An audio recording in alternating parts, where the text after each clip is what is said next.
የእስራኤሉ ፕሬዝዳንት ቤንያሚን ኔታንያሁ ትልቁ ስትራቴጂካዊ ውድቀት የጀመረው ቀደም ሲል በደቡብ ሊባኖስና በቤይሩት ደሃያ አካባቢ ጭምር እስራኤል እንደፈለገች ጥቃት ተፈጽም ነበር በማለት ገልጾም አሁን ግን በማንኛውም እስራኤል እርምጃ ከኢራን ከባድ ባሊስቲክ ሚሳኤል አጸፋ እንደሚጠብቃት እስራኤል ማረጋገጧ ነው ብሎ ጄሩሳሌም ፖስት የፖስተው አነጋጋሪ ሆኗል።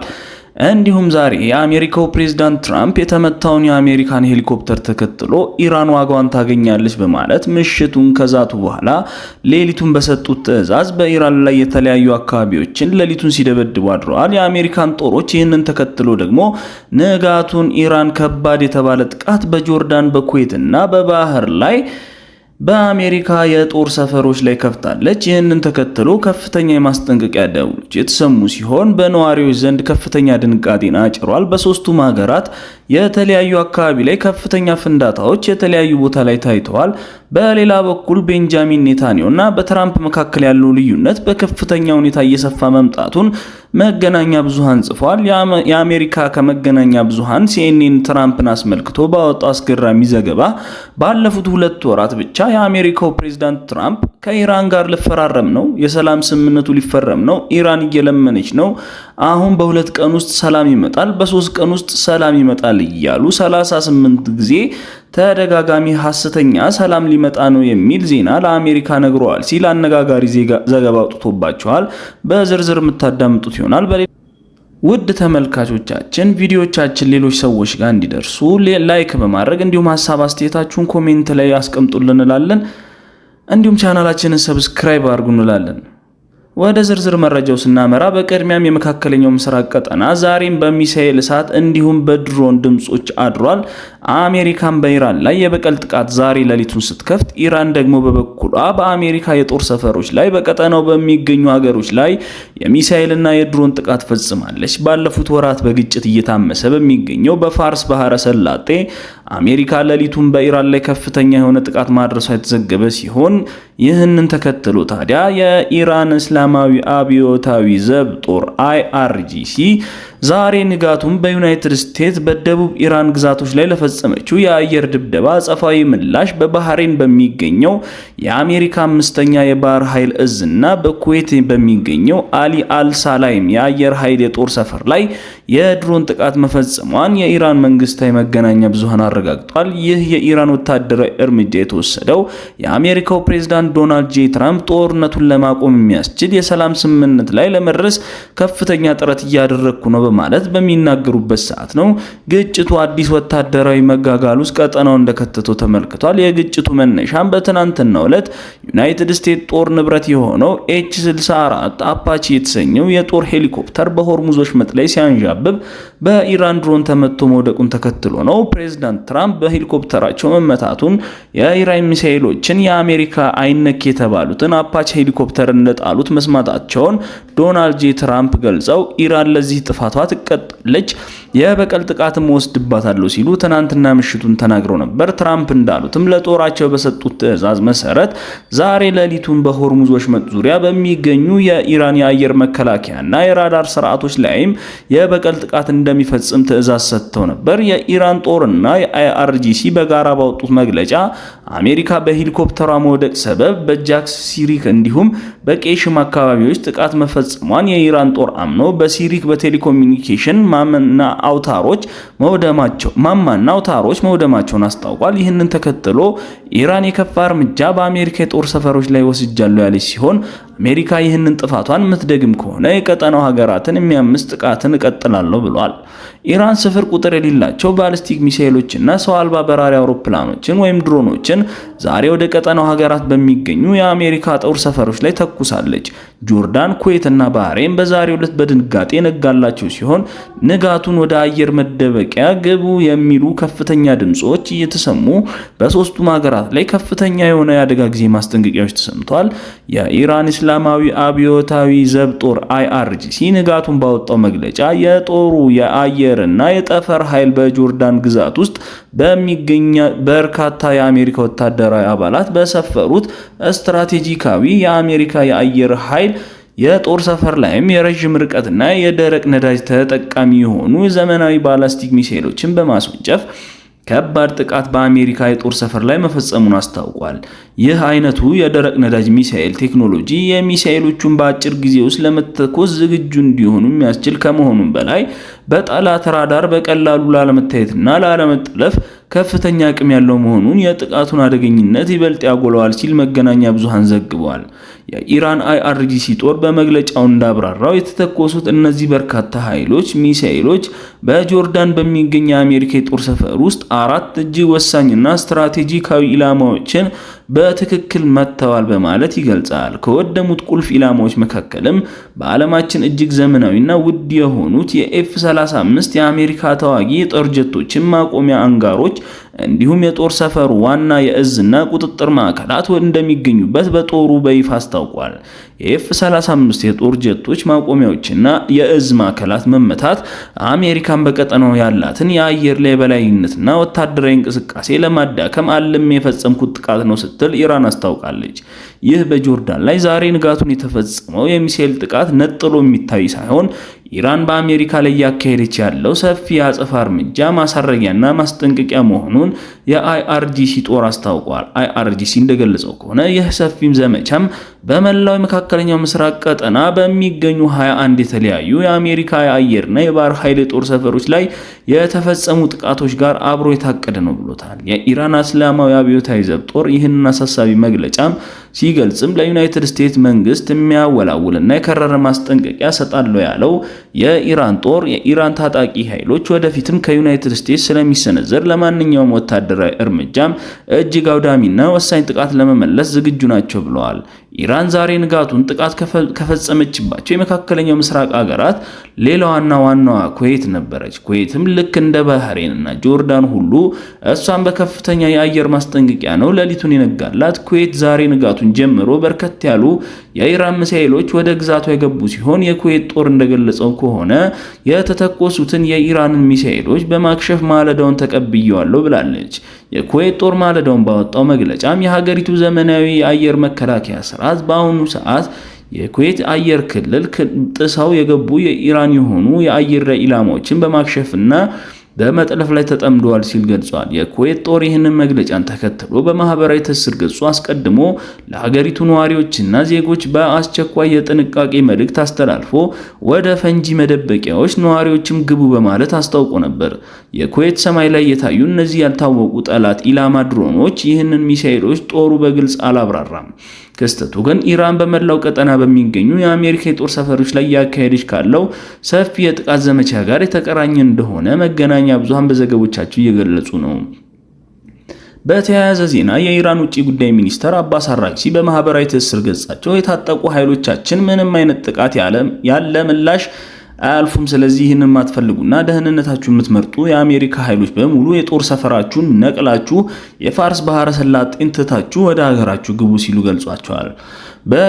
በቀጠናው ላይ እስከተገኛችሁ ድረስ ግን የኛ ኢላማ ከመሆን አትድኑም። የጦር ኃይሎቻችሁን ማንኛውንም በኢራን የሚቃጣ ጥቃት ያለ ምላሽ ፈጽሞ አያልፉትም ብለዋል። ይህ በዚህ እንዳለም በዲፕሎማሲው መስክ ፕሬዝዳንት ትራምፕን ከኢራን ጋር የሚደረገው የሰላም ስምምነት እጅግ የተቃረበ ነገ ሊጠናቀቅ ነው። ጦርነቱ ከነገ ወዲያ ከኢራን ጋር ልስማማ ነው፣ በሚቀጥለው ሳምንት ከኢራን ጋር ልንፈራረም ነው በማለት የሰላም አዋጅ በተደጋጋሚ ቢያውጁም ፕሬዝዳንቱ ምንም አይነት ተጨባጭ የሰላም ስምምነት ከኢራን ጋር ለመድረስ አልቻሉም ሲል CNN አስገራሚ ዘገባ አውጥቷል። CNN ትራምፕ ካሳለፍነው አፕሪል 7 ከኢራን ጋር የደረሱትን የተኩስ አቁም ስምምነት ጀምሮ ነገ ከኢራን ጋር ልንፈራረም ነው፣ የሚቀጥለው ሳምንት ሁሉም ነገር ያበቃል፣ ጦርነቱ ከ3 ቀን በኋላ ይጠናቀቃል በማለት የውሸት የሆነ ሐሰተኛ መግለጫን 38 ጊዜ መስጠታቸውን የሲኤንኤን መገናኛ ብዙሃን ባለሙያዎች ቆጠራውን አካሂደው ሐሰተኛ መረጃዎችን ፕሬዝዳንቱ በሁለት ወር ብቻ ለ38 ጊዜ ማጋራታቸውን ይፋ አድርገዋል።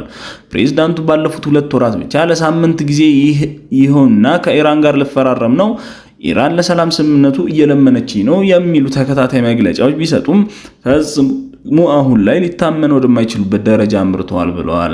ከትላንት በስቲያ ብቻም ፕሬዝዳንት ትራምፕ ለደቡብ ካሮሊናው ሴናተር ሊንዝ ግራሃም በተዘጋጀ ስብሰባ ላይ በሚቀጥለው 2 ሳምንታት ውስጥ ሙሉ ድል አውጃለሁ፣ ኢራን ሁሉንም ነገር ለመስጠትና የኒውክሌር መሳሪያ ላለመታጠቅ ፈቃደኛ ሆናልኛለች በማለት በግልጽ የተናገሩ ሲሆን ስምምነቱ እንደተፈረመ በሁለቱ ወይም በ3 ቀናት ውስጥ የሆርሙዝ ወሽመጥ ይከፈታል፣ ነዳጅም ይቀንሳል በማለት ተናግረው ነበር። ትራምፕ ግን ላለፉት 2 ወራት 38 ጊዜ ሐሰተኛ መረጃ ያሰራጩ ፕሬዝዳንት በመሆናቸው ይህ ቃላቸውን ፈጽሞ የሚታመን አይደለም ሲል CNN ገልጿል። ይህም በእንዲህ እንዳለ በእስራኤል ጠቅላይ ሚኒስትር ቤንያሚን ኔታንያሁ እና በፕሬዝዳንት ትራምፕ መካከል ያለው ግንኙነት ውስብስብ እየሆነ መምጣቱ ተመልክቷል።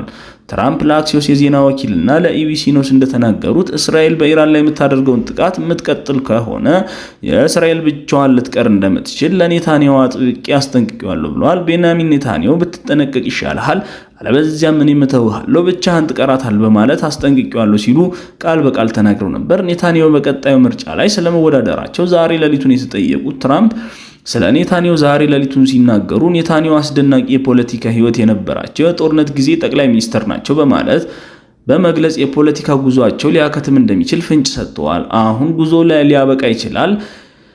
የኔታንያሁ ነገር እስካሁን ከምርጫው ራሳቸውን ስለማግለላቸው ባይገልጹም ነገር ግን አሁን የፖለቲካው መቋጫ ነው ብዬ አስባለሁ ሲሉ ትራምፕ ስለ ኔታንያሁ ከስልጣን የመውረዳቸውን ጉዳይ ገልጸዋል።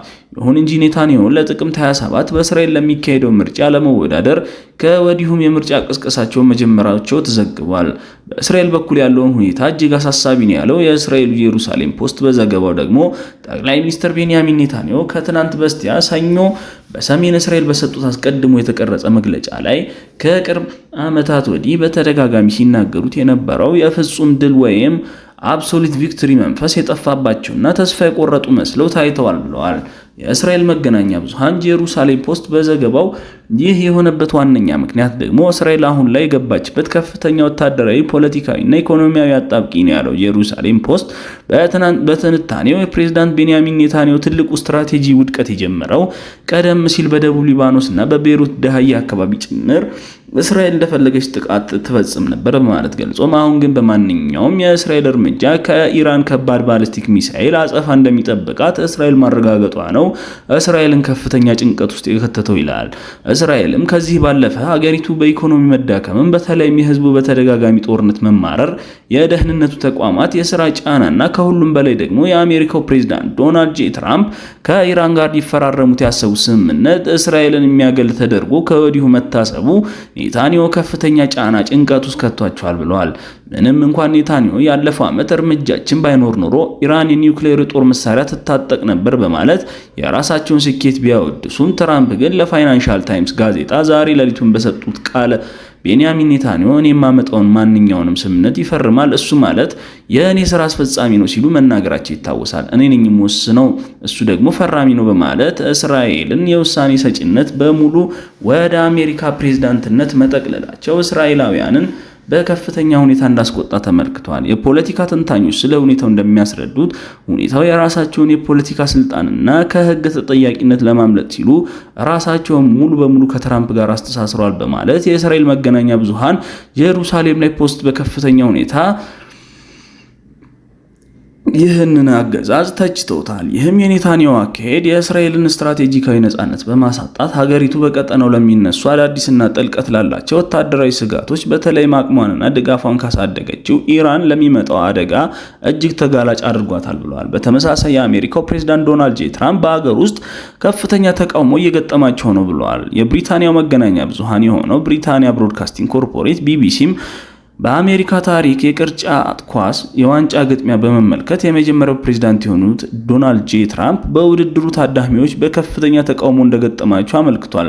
ታዳሚዎቹ በጩኸትና በተለያዩ መፈክሮች ፕሬዝዳንት ትራምፕ ላይ ከፍተኛ ተቃውሞ ማሰማታቸውን መገናኛ ብዙሃን ዘግበዋል። ማንሰን ስኩዌር ጋርደን የተካሄደው የቅርጫት ኳስ ጨዋታን ለመመልከት ለረጅም ሰዓት የጠበቁ ተመልካቾች ትራምፕ ላይ በመጮህ ተቃውሟቸውን ሲገልጹ መገናኛ ብዙሃን በቀጥታ ስርጭት አሳይተዋል። በኒውዮርክ ኒክስ እና በሳን አንቶኒዮ ስፐርስ መካከል የዋንጫ ጨዋታ ተካሂዷል። የኒውዮርክ ከንቲባ ዞህራን ማምዳኒ ጨዋታውን በቀጥታ በስታዲየም ተገኝቶ ተመልክቷል። የአሜሪካ ብሔራዊ መዝሙር በሚዘመርበት ወቅት ትራምፕ በአዳራሹ ስክሪን ላይ በምስላቸው ሲታይ ነበር። ታዳሚዎቹ ከስክሪን ላይ ምስላቸው ይነሳ በማለት ትራምፕ ላይ ተቃውሟቸውን ያስተጋቡት ትራምፕ ጨዋታውን የተመለከቱት ከልጅ ልጃቸው ከአይራምፕ እና ከኒክስ ክለብ ባለቤት ጂም ዶላን ጋር በመሆን ነው። የአሜሪካ የትራንስፖርት ሚኒስትርና የሀገር ውስጥ ሚኒስትርን ጨምሮ ሌሎችም የአሜሪካ ባለስልጣናት በአዳራሹ ተገኝተው ነበር። ትራምፕ የተወለዱት ኒውዮርክ ቢሆንም በአብላጫው ዲሞክራቶች በሚኖሩበት ትውልድ ከተማ ተቀባይነት የላቸውም። ትራምፕ በኒው ጀርዚ ጎልፍ ሲጫወቱ ቆይተው ወደ ቅርጫት ኳስ ጨዋታቸው መርቷል። በዚህም ወቅት የማዲሰን ስኩዌር ጋርደን ጎዳናዎች ተዘግተው ነበር። በአካባቢው የእግረኞችና የተሽከርካሪዎች እንቅስቃሴም ተገድቦ ቆይቷል። አንድ የኒውዮርክ ነዋሪ ለቢቢሲ እንደተናገሩት ከሆነ በአካባቢው የነበረው ከፍተኛ የደህንነት ጥበቃ የኒክስ ክለብም የደስታ ስሜት ገድሏል በማለት ይገልጻሉ። የኒክስ ደጋፊዎችን በማንሃተን ተገኝተው በየጎዳናው ደስታቸውን ሲገልጹ ታይተዋል። የ4 ዓመቱ የክለብ ደጋፊ ለቢቢሲ ኒውስ እንደተናገሩት ከሆነ ለመጨረሻ ጊዜ ኒክስ ለዋንጫ የደረሰው የ17 ዓመት ወጣት ሳሉ ነበር። ሆኖም ግን ትራምፕ በጨዋታው ላይ ዛሬ በታሪካዊ ቀን መገኘታቸው በጣም ረብሾናል፣ ባይገኙን መርጥ ነበር ብለዋል። አንቶኒዮ ፑሊ የተባለ የኒክስ ደጋፊ በበኩላቸው ትራምፕ ጨዋታውን መታደማቸው ባይቃወመውም በአካባቢ የተፈጠረው መስተጓጎል እንደረብሻቸው ለኤፍፒ ነግረውታል።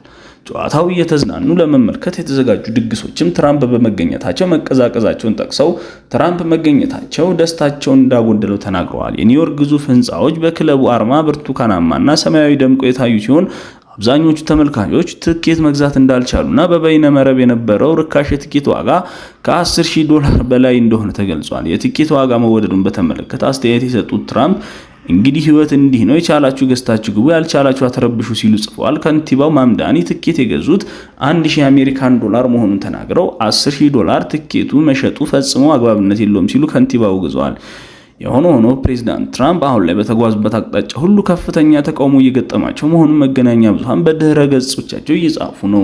ይህ ደግሞ ፕሬዝዳንት ትራምፕ በቀጣይ ለሚያደርጉት የአጋማሽ ዘመን ምርጫ ከፍተኛ የሆነ እንቅፋት ሊሆንባቸው እንደሚችል መገናኛ ብዙሃን እየዘገቡ ሲሆን ፕሬዝዳንቱን በተለይም በአሜሪካ ኑሮ ያስወደደውና ከፍተኛ ተቃውሞ እያስነሳባቸው የሚገኘው የኢራንን ጦርነት በፍጥነት መቋጨት እንደሚፈልጉ ፍላጎታቸውን ሳይደብቁ በግልጽ መናገራቸው አይዘነጋም።